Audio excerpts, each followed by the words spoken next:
sebo gwe kati ojobirabira obako luddeyo gyove w'omukulu kalulu ke Kenya kanola kalina kye kaffectinze ku byenfuna yaffe mu kiseera kino oba tukyali barabara. Definitely Kenya olunaku lumu olwa standstill mu Kenya lukosa Uganda kinene nnyo. Kwegamba Kenya bwefuna senyiga bwe yasimula lwaki nti 90% ebintu ebiri mu supermarket wano ezaffe mwetusuubula mwosuubula onoogenda okulaba made in Kenya Nairobi oba factory ya muzungu oba kinaye nga ekoleddwawa Kenya nti waliwo ekiseera weba history mwami Sekitto ali kafulumu ekyo nga Uganda 99% esuubula Kenya mukulu nga bwagambye amata agobuwunga amata ge Kenya zegeera agatafa olwokuba nti gali value added ekibiriiti omubisi gw'enjuki blue band bia yavanga Kenya buli kyomumanyi household kyokozesa esefulia waliwo bugayaavu omubisi gw'enjuki tugujja tutye Kenya nga neri waffe ava America waliwo guva America ekipooli nekiva America ntobira mu supermarket ninge binyebwa tubirina wano n'olwekyo nti nze akalulwako n'okuba ntudipendinga nnyo ku Kenya eyo n'olaba nti nze kyobola bwenzija wano mbagamba temugeze kugezanga Uganda ne Kenya ebali maaso emyaka 5 mumutandika butandisi kwavula nti bwoli bwagamba era bwolaba Kenya economy ennene nnyo mu region ne mu Africa enza kubanga yakusatu efuna sente okuva ku mwalo efuna sente okuva ku airport batika ebimuli buli lunaku batika vegetables buli lunaku ebibala ennyonyi zigenda zijjudde bona amayirungi ago gemuyita wana amabi bo buli kumache ennyonyi inokero genda mu Europe etwala amayirungi gayingiza sente bagakola moki value addition edagala lingi nnyo lwakuba nti wano abantu bakola research kumanya fano tumanyi kulya buli kiringa enjaga bamanyi kufuweta bufuwesi so Kenya olwokuba nti eri industrialized nation buli kantu ketukozesa wano tujeetaaga naye nze ngaali in charge of value addition kimpa okulaga abali policy makers abadina okukola amateeka bali mu parliament ne cabinet je kiseera okusoosowaza privatization center into manufacturing okulakulanya cottage industrialization yeggwanga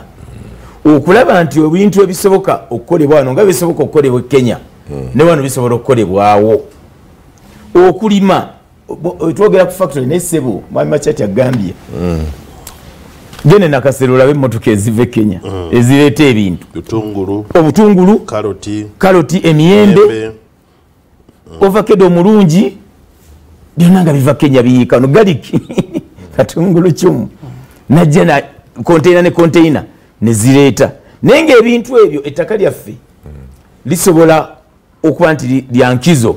okubirima okusinga bbo ne Dr. nsonyiwa okuyingira mundabanga waliwo ne weakness mu leadership kuba Kenya ina kye yakola kye bayita zoning mu agriculture ne bamanya nti kino ekitundu kibala emikyungwa ekyo ne baemphasizing nga ne balima emikyungwa aba apples ne balima apples ab'emiyembe ne balima naye wano werezete onoonenya otya omuntu nga abakulembera abalina kisa that's why nkugambye nti abatulaba okuva ku parliament cabinet ba police planning authority ebyo ebintu byalina okutunuulira ebintu bino ffe abamu nga ba researchers tubiwandiise okuzoninga president ayogedde ku zoning ayogera agamba naye eno region erime kino eno region erime kino okusinzira ku environment y'ekitundu naye n'ogamba ministry eriwa n'ogamba planning authority oliwa naye nja nsonyiwa njagala gumusalira bw'amala okutowa order nti eno zoning ekole kino minister wa agriculture kikoleko myaka negigwako 5 nga takoze kati oyo minisita lwaki amukomyawo mu cabinet olwokuba nti nno eggwanga ddene nze sijja kugumusalira kati nti president ajja kuba nti buli kimu yakikola ekyo kiddayo kuffe ngono bwe yagambye saagala akikole bw'amala okutowa order minisita wa agriculture waba takoze amu firing anadda mu ntebe ajja kuga nti ekyagobya oli butassa mu nkola polisi ya mukulu naye bangi abagobya abakyusizza olaba abakyusizza njagala abagobe mwami Sekitto yagambye munna Kenya yasoosowaza nsi ye ne bw'aba akola buli ali mu ofiisi oba omuwadde omusaala mutono naye asoosowaza ki Kenya first. Nafuna omukisa ne tugendako mu March twali ne ba senators meeting je nali mu America. Nga ekintu kye tulina okukola bye tutesanga Africa. Bano Kenya nga baddeyo ne batuza meeting ne bali abazungu bo ne bakikolanga ffe Kenya. Exactly. Buli kimbo bakyagala nga bo. Tasosowaza East Africa tasosowaza Africa. Yagamba ffe nga Kenya. Era wabeerawo nnyo okubagana ebirowoozo logana ye we are all Africans tuli baddugavu neera bafuna meeting bazifunamu separate ne bagenda ne bateesa bokka. Kanku example waliwo twali tuteesezza wano okustopinga emivumba gy'engato n'engoye okugezaako okukola production wano nti banne tukole ebintu byaffe naye okwambala ebintu ebikadde liyale kityoboola Africans bwe baamala mwami Sekitto akimanyi Kenya yo yaddayo negamba ffe katujje nga zikola ki nga ziyingira omuzungu n'asanyuka n'olwekyo nti naffe singa tuyiga ekyo nti oba mu kifo kyendimu nga Dr. Hillary nsosowaze Uganda Pulezidenti abeera waggulu naye omusajja ng'ayimbye okukola wano factories ng'ayimbye cottage industrialization naye bwe tunaabanga tukyali mu kuba nti buli kintu 90% kiva Kenya wali tujja kubeera ku ntoli tuti era omukulembeze wajja ne mutamugondera nanyiga ku switch eno nga mukaaba singa honorable Simbu abadde wano yandikubulidde ekiremesezza ebyo byagamba okukola industries cottage industries naye lwe mulibaawo naye mujjukiza akikubo kubanga nange bwe mmanya mwami Isa Sekitto gyadipendinze ku nze economy ye dipendinze ku nze olina gendera ku ntoli zange naawe kati nti kyobola bagamamu amata gamwe mabi kumbe amata gaffe malungi okusinga gali eri bali abakola amata mu Kenya jukira amata ga wano bwe gatandika okugenda Kenya test nekyuka eri abantu ne batandika okugula gano galato nga gali tebakyagagula abakola amata eri ne bagamba kino kiki tujiddwa ne batandika okugamba mabi amagi mabi onagambye mu demand tebasosolamu iziti balinga abakola protections mu kyekyo kyennyini indirectly mu demand ne kyacuba giro mulyanga emmere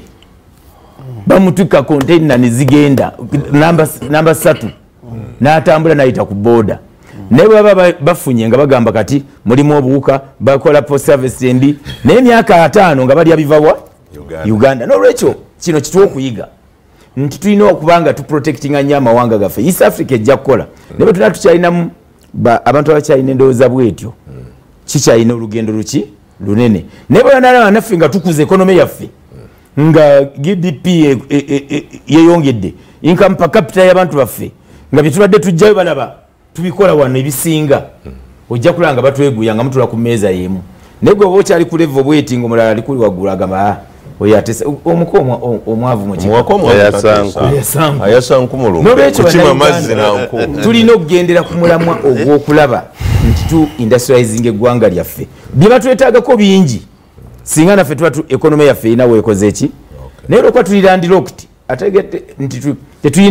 tetulina mwalo Kenya esigala etufuga kubanga ebintu byo byonna birina kuyita wali naye bwaki bwe tunayisayo 30% ku 70% ebikozesebwa osanga nga naffe tunafuna eddoboozi eryawamu naye watali ekyo obukulembeze bwa Kenya bwonna obuba buzze Uganda erina okuyiya amagezi gonna embeera oba relationship eziriwo nga nnungi nnyo ewatali ekyo munnauganda yabajja okukaaba kubanga ne bwagamba bugambe nti mbongeddeko omusolo ku bintu ebiyita mu nsi yange mulina okugusasula naye era ono omusuubuzi tajja kufiirwa gwina kuddira munnauganda alina okugula ekintu ekyo mpozi bwagambye nti tetulina mwalo temwekanga nti ab'emityana muyinza okuga nti tulina ogw'ebukanaga tulina ogw'ebutebi tulina ogw'enkonya ne wano bajjaga nti tulina omwalo gw'ennakiwogo tulinaekiyimbi bwetugala landlocked country omwalo gwetwogerako ogw'okugatta ku ensi yonna emmeeri weziyitanga osobola okugenda China Bulaaya wonna gwe tuyita omwalo getugamba ng'ogw'e Mombasa naye nga sina kuvaako kano kajja katya ku ludda eyo bwe twalaba vidiyo ya Raila Odinga ng'agamba nti Kenya tesaana geraganyizibwa ku mawanga ge yayita did he use the word inferior yagayita amawanga agatayina kwegamanga kyali kyakujeregerera Kenya toyinza jigiza tuli wano mu Kenya waliwo batuga nti ogeze Kenya ku Somalia, Ethiopia, Sudan, Uganda. Yes. Nakandi Kenya tegeraganyizibwa kwaga mawanga gaferiya. Andi kati awo kikulaga gye tulaga. Kyavuga kitya matugo omukulu erudde eri. Nti kyenvuga nkugambye nti omuntu awangule Kenya musaale nnyo ku ki Uganda. Kati yo kyekirowoozo kye kyalowooza nti Uganda is nothing, Rwanda is nothing, Somalia is nothing, they are failed states. Olwokuba yo munnaffe kibi nnyo nti ate tumwogeddeko ng'ali mu kalulu ye mugagga saabagagga tekirina gye tukokotokasa eno media yaffe affecting era bakirina era alina ebibiina by'abagagga era ye bw'ajja mu ntebe alina ttiimu z'abagagga ezebagala omuteekamu kwa Kenya olutalo lwayo lwa ssente abo bonna abali mu byobufuzi bagagga balina zicopa oyo omuntu alina copa 5 omuntu alina copa 10 bavuganyiza muki mu nsimbi kati gwe omuntu akuze nga ali mu ssente era nga ali mu gavumenti nga mugagga talina gwe bwakulabamu ka buntu nga n'olwekyo ye kati yendowooza ye alowooza kukolagana amawanga nga America, South Africa, Egypt mwabalaba nti leveyo alimu olwakyazi njonjo exactly naye muganda wange Kisanja sirowooza nti omukulu okwogera bwatyo yayogera agerageranya mu byanfuna aba mu mbeera z'abantu bingi nti bali mu kalulu yali agamba nti ennonda y'ewaffe tefaanagana na ya Rwanda tefaanagana na ya Somalia kyeyali ategeeza byakulonda. It was a general statement Mwami Richard nti kizogera mu byokulonda omanyi nze interpreter waludova bakidebate nzeko I have to interpret bw'oli bwagamba nti you a failed state it's a general term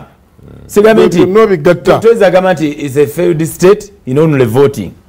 tweza gamba it's a failed state in only economics it's a general term nti you are nothing Uganda temina value you have no value addition gyokola ku Kenya naye nga ngenda okuviirayo ddala Kenya katusooke twogere ku kalulu kaabwe ndyokezere ku byenfuna yaffe wana wakamusa mu bumpimpi kuba tumaze okulaga engeri gye kayinza otwaffectinga just kati tulage